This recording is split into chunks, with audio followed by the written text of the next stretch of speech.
Muito bem-vindos ao podcast Reino Maravilhoso. Estou aqui com o Presidente da Câmara Municipal de Peso de Régua, José Manuel Gonçalves, e muito bem-vindo por ter aceito também o nosso convite. Presidente, vamos recuar um bocadinho no tempo e vamos aos Jogos Sem Fronteiras, onde já mostrava que gostava de ser dinâmico, trabalho em equipa muito forte, com uma visão também bastante alargada. Trabalho em equipa para si é muito importante. Talvez por isso também defenda um trabalho em rede neste território que é nosso. Conte-nos um bocadinho dessa experiência e agora, na atualidade. Isso foi uma experiência fantástica. Eu diria que foi dos primeiros momentos onde tive a oportunidade de promover também Peso da Régua e o Douro. E de facto foi uma equipa fantástica que se criou, que tivemos um longo período de preparação e que fomos, além fronteiras, defender o nosso concelho, promover Peso da Régua, sem nunca imaginar que viria a estar mais tarde nestas lidas políticas e autárquicas. Mas disse bem, eu penso que o trabalho em rede, em coordenação, em equipa, é sem dúvida aquele que nos pode dar maiores benefícios, maiores frutos para toda a região. Eu costumo dizer que o somatório de uma equipa é muito mais do que o somatório das partes. Portanto, eu defendo, sou um acérrimo defensor, que o Douro tem de fazer esse trabalho em rede. Nós, os 19, temos tido somos esse exemplo hoje e queremos consolidar esse exemplo. E eu diria que vai ser este exemplo e vai ser este trabalho, a consolidação deste trabalho, que pode dar ao Douro aquilo que o Douro merece. Nós temos de olhar para o Douro e temos de também olhar aquilo que é a sua história. Somos a região demarcada e regulamentada mais antiga do mundo. Alguém construiu, alguém o manteve durante décadas e nós temos a obrigação de chegar ao dia de hoje, a geração que hoje tem os destinos políticos da região e do país, temos a obrigação de olhar para este legado que recebemos, que foi uma riqueza, porque eu diria que havia muitas regiões do mundo que gostavam de ter aquilo que nós temos e temos o dever e a obrigação de o manter e transmitir às gerações futuras em verdadeiras condições de sustentabilidade económica, mas também social e ambiental.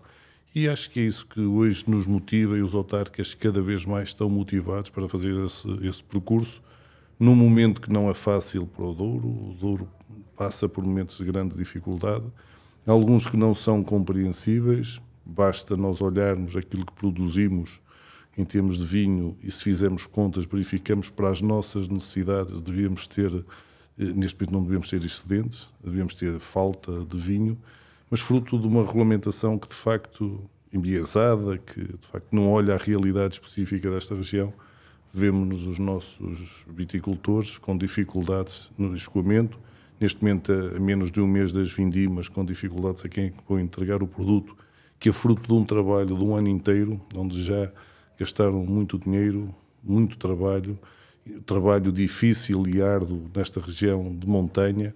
De facto, isso é algo que nos deve fazer pensar a todos, o que é que nós podemos fazer para cada vez mais articularmos aquilo que é esta região, como é que nos devemos organizar no sentido de dar as melhores condições a quem cá está. E conhecendo o presente que temos, dando valor ao passado que nos deixaram este legado. Por isso o Presidente defende tanto o regresso de uma Casa do Douro, que pode fazer a diferença no território? Nós temos de desmistificar porque é que nós pretendemos uma Casa do Douro. A Casa do Douro não é a instituição, não é o edifício em si. Há gente que acha que eu sou um acérrimo defensor da Casa do Douro por causa do edifício. É muito mais do que isso. É muito mais do que isso. Por mim o edifício podia estar em Freixo de Espada à Cinta, em Moncorvo, em Mesão Frio, em qualquer zona do território, eu iria ter exatamente a mesma posição. O que nós defendemos é uma associação que tem a marca Casa do Douro, porque é uma marca que vem do passado que nós devemos mantê-la, mas acima de tudo que represente os 19 mil viticultores. Nós temos uma especificidade muito própria, temos pequenas parcelas, portanto o Douro tem cerca de 19 mil viticultores e, portanto, esta especificidade de haver mais de 60% tem menos de 2 hectares e, portanto, esta especificidade de ser pequenas parcelas, mas é o todo que faz esta região, que é património da humanidade e, de facto, como disse há pouco, a região mais antiga, demarcada e regulamentada do mundo, que faz parte da nossa história, de facto, é esta especificidade que faz com que a Casa do Douro seja importante, ter uma voz que tenha legitimidade eleitoral para poder falar em nome dos 19 mil, é isso que de facto nos move para termos uma Casa de Ouro. E é isto que eu muitas vezes não entendo quando mesmo partidos políticos e muita gente do setor desta área não entende e se insurge porque é que temos de ter uma Casa de Ouro de inscrição obrigatória. Esta inscrição obrigatória tem mesmo este objetivo, que é alguém que represente de uma forma efetiva os 19 mil. Porque é fácil quem está do lado do comércio organizar-se, são poucos, sentam-se numa mesa e praticamente estão todos representados. Difícil é do lado da produção.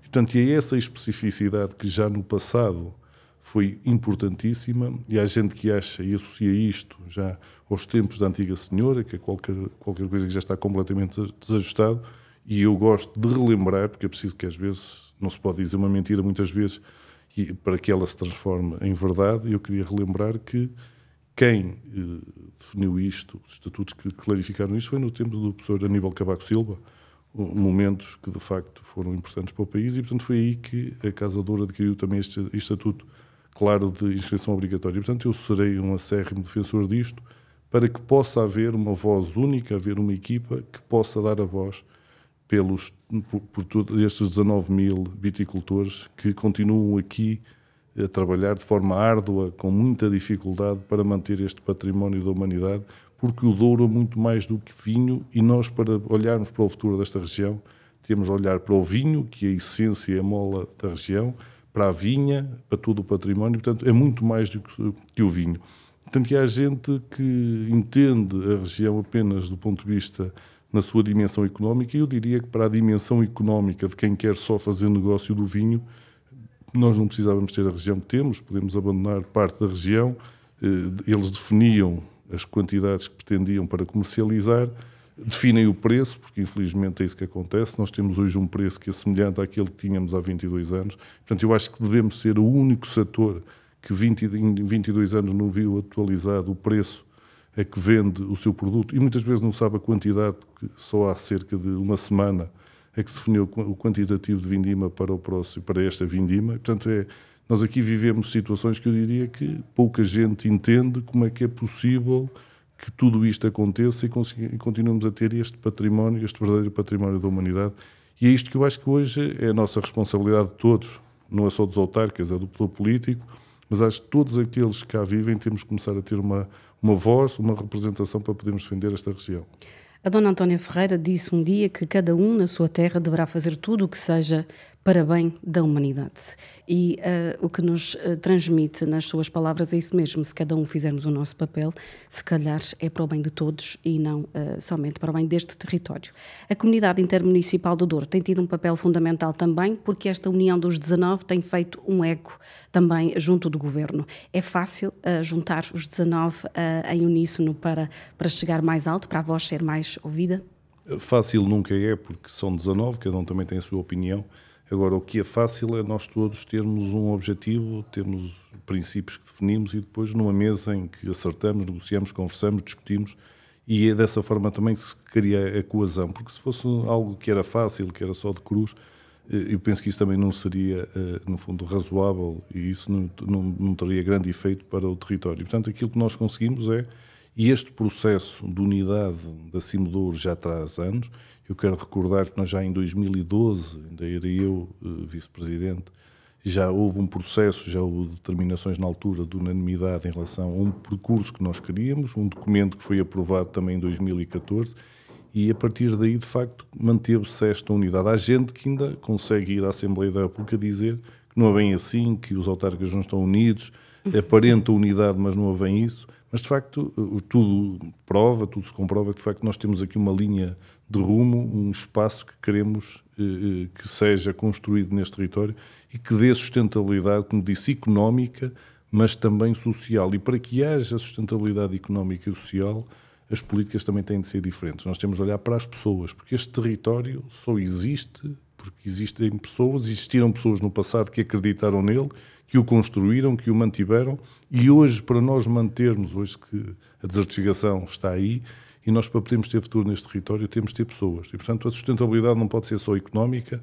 tem de ser económica e social. E daqui acho que a Cimedouro tem um papel importante, porque nós os autarcas ao longo dos anos deram resposta a um conjunto de necessidades para a sua população, ainda hoje se preocupam com aquilo que é a qualidade de vida das suas populações, mas também têm uma preocupação acrescida que é dar sustentabilidade económica e social a este território, abrirmos o território ao mundo, que é algo que nós temos em voga, é algo que faz parte também daquilo que é a nossa estratégia, porque o Douro foi sempre um território conhecido no mundo, mas era conhecido pelo vinho que produzia, nomeadamente o vinho do Porto e mais recentemente pelos vinhos de Douro, mas hoje isso é muito pouco, não nos satisfaz só sermos conhecidos pelo vinho.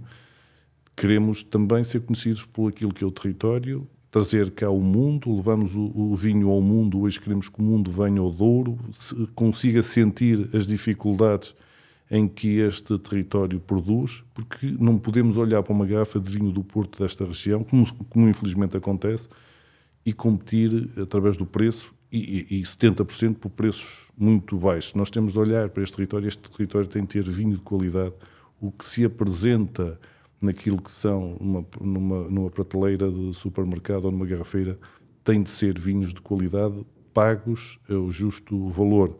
E não pode acontecer o que está a acontecer. Não podemos continuar a permitir que aconteça que 70% dos vinhos do Porto comercializados tenham um preço médio na ordem dos 4 euros. Isto é inaceitável. Eu penso que isto até viola as próprias leis comerciais e, portanto, e os outros 30% temos um preço médio entre 10 e 11 euros e, portanto, eu considero que isto é inaceitável. Não representa aquilo que é o custo efetivo que nós temos cá no território, não representa a nossa história, não representa a qualidade daquilo que é cá produzido e, portanto, há muito que tem de ser alterado. Continuamos a ter um setor que produz e que tem aguentado, no fundo, tudo os custos da sua produção, 22 anos, e estes custos não foram alterados. E, portanto, eu acho que quando nós temos aqui um setor que produz, que em 22 anos conseguiu amortecer todos o custo de aumento da mão de obra, dos produtos, de tudo aquilo que hoje é necessário para o cultivo e, portanto, do outro lado, tem de dar resposta a isso e, portanto, quem comercializa tem de ter respeito por quem, no fundo, se sujeitou durante todos os anos e, portanto, tem de ter uma estratégia completamente diferente, que não seja baseada em preços baixos, tem de ser baseada na qualidade e preços que representem o justo valor daquilo que nós produzimos, mas também a qualidade daquilo que nós produzimos. E neste momento isso não está a acontecer e de facto é algo que a nós autarcas nos preocupa e muito. Em 2023 fizemos aquilo que eu chamo um grande plano de marketing territorial com a Cidade Europeia do Vinho, 2023. Foi sem dúvida levarmos o vinho também a outros mundos e trazer esses mundos a nós. Qual é o balanço que faz desse ano que nós realmente conseguimos marcar a diferença? Os 19 em conjunto. Exatamente. Olha, eu tive essa experiência em 2017. Eu em 2017, quando iniciei as funções autárquicas, no meu discurso de tomada de posse, defini que, de facto, o setor económico e o vinho iriam estar como principal referência. Daí que fizemos uma primeira candidatura única e isolada à Cidade Europeia do Vinho. Na altura ficamos em segundo lugar. E desde logo eu percebi que, de facto, nós tínhamos era de trabalhar em conjunto e de lançar um projeto com outra dimensão. Fomos cidade nacional a seguir e, no fundo, o passado, em 2021, quando iniciei o segundo mandato, também fiz questão de marcar e desafiar logo os meus colegas que devíamos fazer este projeto em conjunto. E, de facto, fizemos-lo. E, acima de tudo, é preciso entendermos qual era o nosso objetivo. E o nosso objetivo é contribuir para aquilo que é a promoção e a valorização dos nossos vinhos. Por um lado, a promoção dentro e fora de portas. Fomos a inúmeras feiras a nível nacional, a nível internacional, fizemos um roadshow, tivemos um conjunto de eventos que colocou o Douro, no fundo, nas páginas dos jornais a nível mundial. Portanto, e esse era o nosso objetivo, o nosso principal objetivo era a promoção e trazemos o vinho para algo que é cultural, que esteja em qualquer momento, em qualquer festa. E hoje, se nós fizermos este balanço do que existia e do que é que se tem vindo a conseguir, verificamos que cada vez mais temos, no fundo dessa palavra, o vinho em cima da mesa como algo que faz parte da nossa dieta, da nossa alimentação. E hoje, em momentos em que há um fundamentalismo e o vinho já começa a ser olhado como algo que é prejudicial para a saúde, E eu diria que, e como diz, e citando o nosso atual Ministro da Agricultura, que a água também é prejudicial se for bebida em excesso. Verdade. Portanto, o vinho também, penso que acontece um pouco o mesmo. Portanto, nós temos de olhar para o vinho como algo que é cultural, que faz parte da nossa dieta mediterrânica e, portanto, que temos de valorizar. E esta região tem de o valorizar de uma forma mais acentuada. E, como disse, foi esse o nosso projeto, a nossa motivação. Tínhamos mais 2 eixos que não os conseguimos concretizar com a mesma dimensão. O eixo da promoção, que é o eixo da formação, e nós também temos de olhar para aquilo que é a nossa região e perceber na nossa região o porquê de nós ainda não termos aqui o tratamento do vinho que se exige. Isso tem a ver também com questões de natureza histórica, porque durante muitos anos o território viveu fechado apenas e só para a produção do vinho. Todo o processo de valorização e comercialização era feito a partir de Gaia. Hoje a realidade é diferente e, portanto, nós estamos a fazer esse percurso de formar cada vez mais também o nosso território. E quando eu digo formar, não é só capacitar quem está nos restaurantes, quem está nas unidades hoteleiras, quem está nas unidades de enoturismo. Eu acho que tem de ser uma formação transversal a todos nós. Nós temos de ser todos verdadeiros embaixadores do vinho, temos de saber história do vinho, história do Douro. Portanto, em qualquer esquina, em qualquer café, hoje conhecemos um turista, gente que vem no fundo à procura daquilo que existe no território, e todos nós temos de estar capacitados para falar daquilo que é a nossa região, porque, eventualmente, quem vem cá e numa conversa de circunstância conhece alguém que não lhe sabe falar sobre aquilo que é o vinho, nem tem grande informação sobre isto, as pessoas vão achar um pouco estranho. Portanto, nós temos de cada vez mais de valorizar isso, porque esta é a maior valia, o nosso maior património que nós temos no nosso território, e temos a obrigação, como digo, e eu não me canso de repetir isto, de o transmitir às gerações futuras, numa altura em que as alterações são constantes. Nós temos de arranjar aqui meios e metodologias de o transmitir às gerações futuras em verdadeiras condições de sustentabilidade. E temos de olhar hoje para a vinha como algo diferente daquilo que acontecia no tempo em que eu andava na escola, que éramos ameaçados que quem não estudasse ia para a vinha. Eu, por acaso, fui estudante, mas também trabalhei na vinha e com gosto, e eventualmente, se calhar, por isso é que também tenho este sentimento. Portanto, hoje, o trabalhar na vinha tem de ser algo que nós nos deve orgulhar. Estamos a falar de trabalhar na vinha num território que é património da humanidade, que o queremos manter, e que nós temos viticultores que fazem das suas vinhas autênticos jardins. Portanto, e às vezes vemos fotografias que são um autêntico paraíso, e que no fundo foi construído e é mantido pela mão do homem com muito sangue, suor e lágrimas, muito sacrifício. Eu acho que estas têm de ser sempre as palavras que nós temos de ter sempre na nossa mente quando estamos a exercer funções públicas, é alicerçar, é consolidar, é juntar gente que no fundo defenda esta região e que sinta esta região como todos aqueles que estamos cá devemos sentir. Outra das suas grandes lutas com sangue, suor e lágrimas, juntamente com a Cimedouro, tem sido a nossa linha do Douro. E a minha pergunta neste podcast é só esta: quando, Presidente, nós vamos juntar todas as pessoas para irmos até Barca d'Alva? Isto vai até quando? Olha, eu também olho para isso e digo que é um sonho que faz parte de toda esta estratégia de nós podermos ter gente no Douro, porque se olharmos ao passado, e nós muitas vezes temos dificuldades em olhar para o passado, olhar à história e perceber o que é que aconteceu no passado e qual foi o efeito de grandes projetos que existiram no Douro, o impacto que eles tiveram. E a linha do Douro teve um impacto fantástico no passado. Quero dizer-lhe que nós temos a linha do Douro quando tinha uma ligação a Salamanca, quem construiu a parte espanhola foram os portugueses. Isto diz muito daquilo que era a nossa visão, porque aquilo, se nós investimos lá, porque entendíamos que aquilo era importantíssimo para nós. E foi. E eu diria que hoje é tão ou mais importante como foi no passado. No dia em que nós conseguirmos, por um lado, chegar à Barca d'Alva e, pelo outro, conseguir convencer os nossos amigos espanhóis e a comunidade europeia de que esta ligação é importantíssima para potenciarmos o turismo, a dinâmica económica deste território, estamos a contribuir para aquilo que eu designo de todos. É uma dinâmica económica, sustentabilidade, é fixar gente no território. Portanto, eu continuo a sonhar, espero que ainda possa ver isso, não a exercer funções políticas, mas um dia mais tarde podia dizer também contribuí pouco, mas contribuí para esse processo, que é nós temos esta ligação não só até a Barca d'Alba, mas numa primeira fase até a Barca d'Alba, mas possamos ter esta ligação a Salamanca. E este património, estes conjuntos de patrimónios mundiais, que nós iríamos atravessar desde Barca d'Alba até o Porto, ou do Porto até Barca d'Alba, eu acho que seria único no mundo.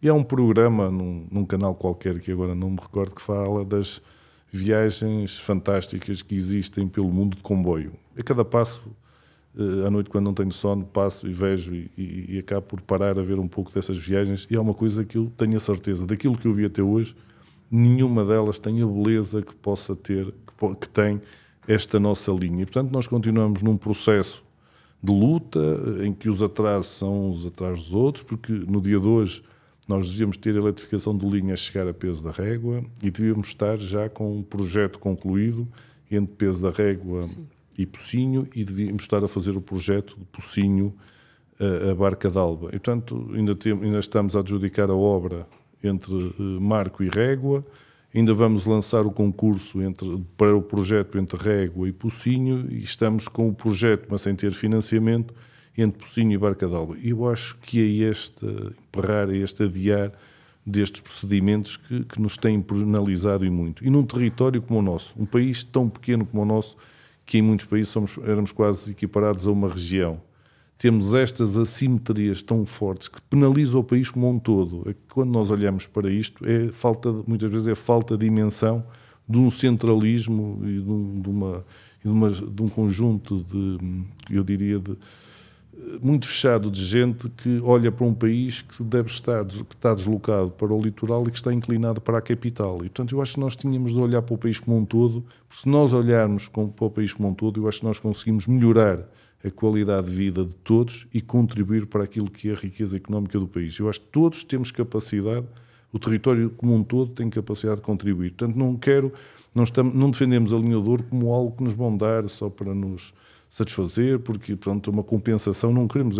Este investimento, estou certo na relação custo-benefício, e há estudos, eu participei num estudo para a rentabilidade da linha entre Pocinho e Barca d'Alba, e verificou-se que a taxa de rentabilidade, sem entrar com todas as variantes, de facto ela é elevadíssima. Portanto, estamos aqui disponíveis para contribuir para aquilo que é a dinâmica económica no país, que hoje se assume como um dos principais fatores estratégicos, a questão do turismo, e nós estamos aqui a dizer, ouçam-nos, ajudem-nos, estamos aqui disponíveis para fazer este trabalho em conjunto.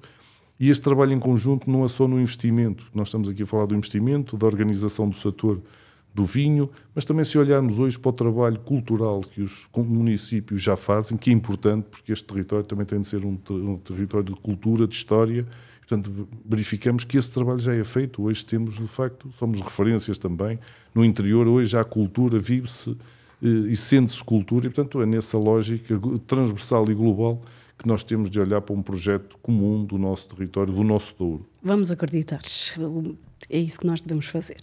Nasceu e foi criado na cidade que presido hoje, e há um momento do nosso ano, que é a Meia Maratona do Douro, que traz um mar de gente de todas as idades, não só para competir, mas também para caminhar. O que é que se sente quando se vê aquele mar de gente a cada ano a inscrever-se cada vez mais para fazer um momento único, que eu não diria na cidade, mas diria no território? Olha, nós estamos aqui a falar de uma série de projetos que todos eles têm uma linha comum, que é este de trazer gente ao Douro. E, portanto, também a Maratona foi um projeto que começou, também estava eu em inícios de funções autárquicas, e de facto foi crescendo ao longo dos anos, e que hoje já é uma referência, não é de Peso da Régua, é do Douro, do país e do mundo. Porque nós temos sempre uma particularidade para contribuir para o todo. Nenhum evento na Régua se chama evento da Régua. São eventos da região do Douro, e, portanto, nós temos de olhar para os eventos com essa dimensão de serem desta região. Porque hoje nós somos, como costumava dizer, e penso que vai continuar a dizer, o nosso ex-presidente da CIM, Carlos Santiago, em que ele dizia que nós somos uma cidade que tem 19 vereadores, e, portanto, é dessa forma que nós cada vez mais também sentimos esta cidade e este território. E se nós formos uma verdadeira cidade do Douro, em cada um contribui com aquilo que é a sua especificidade, com aquilo que o seu território, o seu concelho pode dar, porque eu admito que, se olharmos para o Douro, a Meia Maratona, na Régua, tem as condições já para isso, condições naturais, são as ligações, não é mais importante que as outras, é exatamente igual às outras. Agora nós temos de olhar para cada um dos 19 concelhos e verificar o que é que cada um pode contribuir para o todo desta grande cidade do Douro. E é assim que nós também fazemos com a meia maratona, mas também fazemos com o Douro Gran Fundo, que também já é um evento de referência, mas quando trazemos cá também o Campeonato Mundial de Motonáutica, em que fazemos do Rio algo que nos une cada vez mais, e Régua e Lamego juntam-se e fazem também este evento. Portanto, temos um conjunto de eventos que tem sempre este objetivo, que é trazer gente ao Douro nos mais variados setores para promovermos cada vez mais este território, promovemos o nosso vinho e a nossa paisagem. O Douro Wine City também tem já essa designação do Douro Wine City, que podemos ver sempre gente portuguesa e gente estrangeira nesses momentos. É bom brindar ao nosso vinho. É bom brindar ao nosso vinho, é bom promover, habituar as pessoas cada vez mais ao nosso vinho, mas eu gostava que este evento é um que está inserido também num circuito de eventos que também nós hoje, na Cimedouro, temos relacionados com o vinho. E eu acho que isso é fundamental para o nosso território. Nós hoje, se somos um território de vinho, eu quase me atrevi a dizer que todos os fins de semana devíamos ter um evento de vinho num dos 19 concelhos, de forma a quem viesse ao Douro nesse momento podia ir a qualquer concelho. Podem estar na Régua e podem ir a Foscoa, como podem estar em Foscoa e vir à Régua, ou a Sernancelha, ou outro concelho qualquer, e portanto termos sempre o vinho como uma referência, porque essa é que vai ser a nossa matriz do futuro, e nós temos de aprender muito com aquilo que já se faz lá fora há muitos anos. Nós produzimos, com qualidade nem se fala, agora ainda temos de saber vender aquilo que nós produzimos e de preferência vender cá. E eu quase que diria que tinha um sonho utópico, que era nós um dia podermos vender na região tudo aquilo que nós cá produzimos. E como é que nós não seríamos, nessa altura, ricos? E como é que nós não iríamos viver se nós conseguíssemos aquilo que produzimos cá, conseguíssemos vender cá na região a preço justo? Porque esse, de facto, e a qualidade que, de facto, no fundo, se impõe deste produto. Uma das coisas também que mais o tenho ouvido falar é sobre saúde, porque também defende muito condições para o nosso interior, a nível de saúde. As pessoas, se calhar, não têm noção noutras partes do país, mas nós temos centros de saúde a fechar, temos os hospitais com alguns problemas, mas felizmente na Régua vamos ter um renascimento daquilo que já foi o nosso hospital. O que é que lhe apraz dizer numa altura em que toda a gente pensava que isso era impossível, mas que será uma realidade em breve? Olha, eu no dia de hoje fico satisfeito porque aquilo que andei a pregar desde 2017 num projeto que era simples, que para mim era uma coisa, eu diria quase primária, e parecia que eu estava a falar uma linguagem diferente daquela que se utilizava, e portanto só em 2020 andei 3 anos a pregoar sobre algo que eu acho que era algo elementar. Nós temos o nosso modelo de saúde, eu tenho sérias dúvidas que ele esteja subfinanciado, ele está desorganizado. E nós, quando colocamos dinheiro num problema, ele nunca se consegue resolver. E quando nós temos uma dimensão muito centralista de qualquer organização, de facto, isso agrava os custos a médio prazo. Isto já são teorias económicas, isto está nos livros. E, portanto, aquilo que eu defini, aquilo que nós vimos de uns anos esta parte, Peso da Régua tinha um hospital. Há uns anos atrás, alguns anos, aquilo que aconteceu, ele foi integrado no centro hospitalar, e aquilo que nós entendíamos é que esta integração era para trabalhar em rede.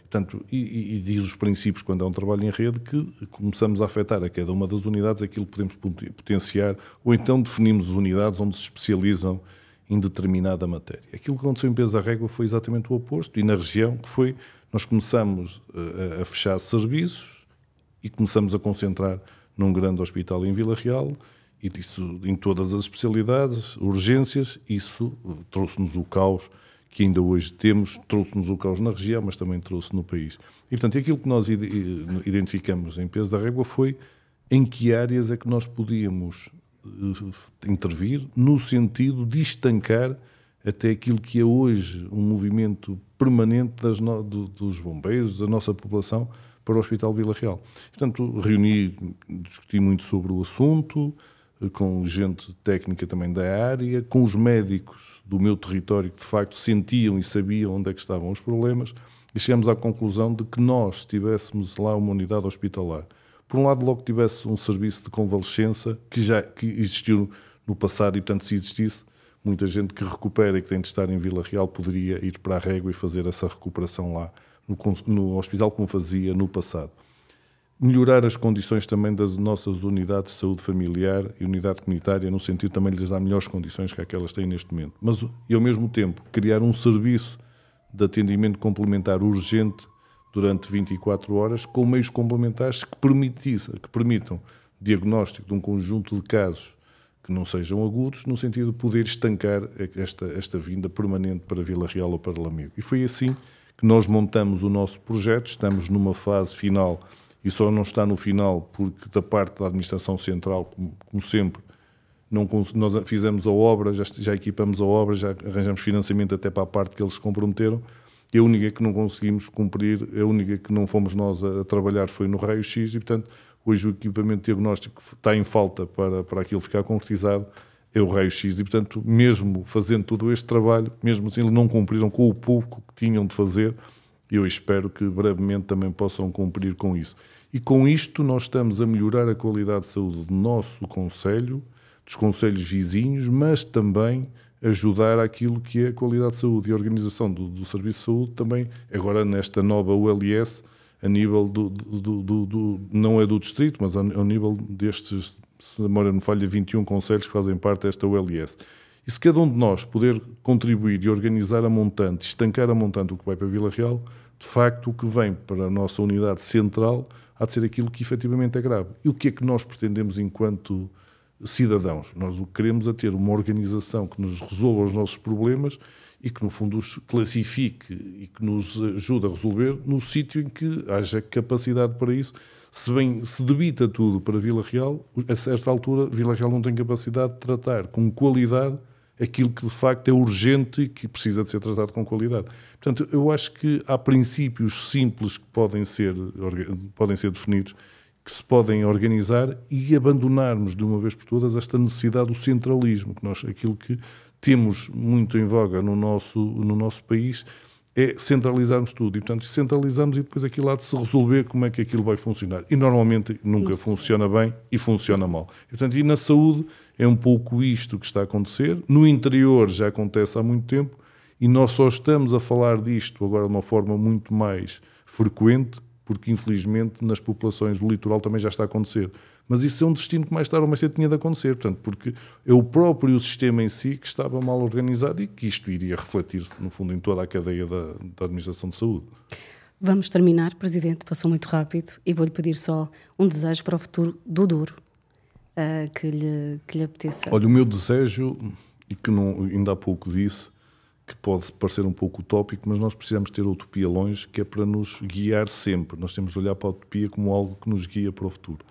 Para o Douro é a sustentabilidade deste território em termos económicos e sociais e que nós possamos um dia ter neste Douro capacidade de comercializar e vender cá tudo o que nós produzimos. No dia em que nós conseguimos fazer isto, nós vamos ter aqui a verdadeira sustentabilidade deste território e vamos ter cá, de facto, a verdadeira riqueza, porque é aqui que se produz, é aqui que está a essência de tudo. E, portanto, esse é o meu desejo para este território e espero que um dia, já sem estar a exercer funções, que possa olhar e dizer que também contribui um pouquinho, como todos nós temos de contribuir, para que isso seja uma realidade do nosso Douro. Muito obrigada. O Douro, então, foi um modo de conversa para este podcast com o Presidente José Manuel Gonçalves, da Câmara Municipal da Régua. Fica o convite para voltar connosco num próximo episódio.